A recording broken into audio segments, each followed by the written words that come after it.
I remember in 2009 I was out having drinks and food with my friend. It was a Thursday night, the night leading into the opening showings of both Scott Pilgrim vs. the World and The Expendables. I really wanted to see Scott Pilgrim, and he wanted to see The Expendables. We agreed that we would settle it over a game of rock, paper, scissors, and the winner got to see their movie of choice. They also had to pay for the tab, making the situation a win-win of sorts. An hour after our final throws, I was seated to watch a group of actors attack one another while cheesy action played out. Unfortunately, it was not the stylings of Edgar Wright that I viewed. However, despite having to watch what I assumed was going to be a mindless action blockbuster, I was a little surprised at what value The Expendables offered for entertainment. It wasn't setting out to redefine cinema, nor was it proving itself to be anything more than it was. It was a solid movie that followed a predictable story, but still offered moments of solid action, some comedy, and even a little bit of fun. I am your Joe Dix, and this is the FreeCheese.com's Hyrule Warriors review. That movie watching experience parallels a lot of what I felt playing through Hyrule Warriors.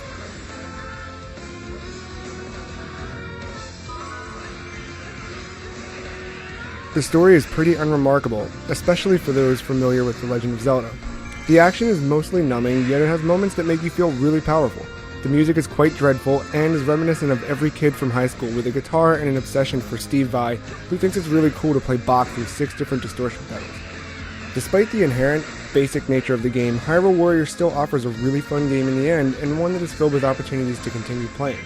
Having never played a game in the Dynasty Warriors series, I could only enter Hyrule Warriors with cursory knowledge and assumptions about Dynasty Warriors. I knew that the games were a lot of hack-and-slash gameplay with outlandish battles and power metal music to complete the package. It's kind of surprising how my closed-minded assumptions and understanding of the games actually apply to Hyrule Warriors, which fits the mold while adding a nice Zelda skin to it all. The game begins with the player controlling Link, the protagonist of all games in The Legend of Zelda. What seems like a tutorial of sorts really sets the pace for what the entire game is. There really isn't much build-up outside of some story cutscenes before you are thrown into the action. That action, as it is a lot of jamming your thumb onto the B button. To say that you can complete the game with the use of that button is somewhat reductive, but ultimately you do end up exhausting the basic attack button. As you continue through the game, you do unlock new combos, and you'll learn how to tie those combos together with special moves and sub-weapons, as well as launch a meter attack once that meter has been filled. Almost every level of progression in the story mode, or legend mode as it is called here, will grant you a new playable character and new weapons. The new characters are available to play most likely in the preceding level. However, any character who has been unlocked is playable in the free mode, allowing you to explore previously completed stages with a different feel to them. The characters themselves are remarkably unique. Each one feels like they are doing something that the others are unable to.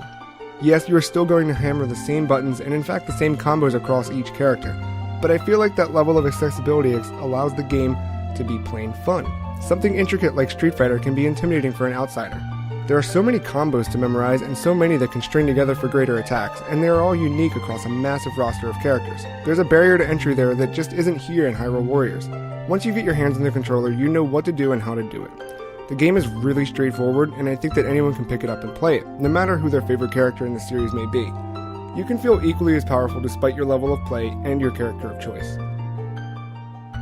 Upon moving through the opening portion of the game, I noticed that each stage offered something different aesthetically. From stage to stage, the background scenery is vastly different, and the enemies are all different depending on the area.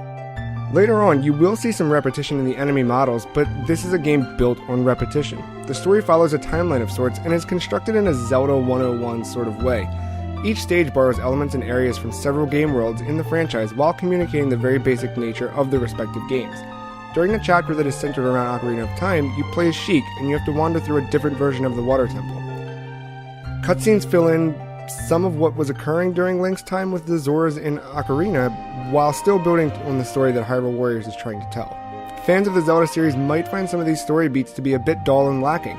I personally was skipping a lot of cutscenes toward the end of my time with the game, and eventually I was listening to podcasts instead of the game. Koei Tecmo isn't trying to reinvent anything here, and those looking for the next chapter in the Zelda mythos should stop the search before pressing start. However, the developers did nail the blend of Zelda's presentation and varied worlds while incorporating them into something that works with this game. Imagine a really good cover band who plays songs from the highlights of the core band's career. A really good musician or a group of musicians are going to be faithful to their source material, but when you listen to their set, you can hear a common thread between each of the songs and how they are performed in this setting. Hyrule Warriors has a coherent sense of style and sense of itself, but it picks some highlights from the almost 30-year history of The Legend of Zelda. Outside of the Legend mode, there's the aforementioned free mode, but there is also an adventure mode. This mode presents you with a top-down map of the original Nintendo Entertainment System, The Legend of Zelda. The map is split into sections, and each section is filled with a challenge and a series of rewards. The first one is to defeat 300 enemies within 10 minutes time. It's simple enough and can likely be completed in 2 or less minutes. What makes this mode of play fun is that you earn items from the original game to use across the board. Earning the bombs will let you blow open a wall to a new challenge, or a candle will reveal what the prizes for an undiscovered square are. You're still playing Hyrule Warriors in these challenges, but there's a type of metagame occurring that gives a taste of what the original 8-bit experience was like. Here you will find heart pieces for characters as well as weapon materials and weapons themselves. I think that once the main story has been completed, this challenge-based mode is a great way to keep you returning to the game for more without becoming exhausted. It's really easy to jump in and do a few challenges, then jump back out and get into something else entirely. One of my biggest difficulties with the game was the overall navigation of the map. The core to the game is capturing these bases across the map, all the while slaying armies of enemies and collecting item pieces. The game notifies you when one of your bases is going to fall, or when one of your teammates needs assistance. However, I could never tell how imperative it was to save one base over another. Some bases would fall, and I would simply receive a notification that read, "West Allied base captured." Meanwhile, another would succumb to the impeding monsters, and I would fail the mission entirely. It happened more than once during my time with the game, and I can't accurately blame myself for not paying attention. Even when I actively stayed on top of every message coming across the screen, I would still fail missions. Fortunately, the game is pretty gracious with reloading from the latest checkpoint, which typically loads roughly whenever the last big thing happened. The handful of times that I failed, I was only forced to replay the most immediate 4 or so minutes.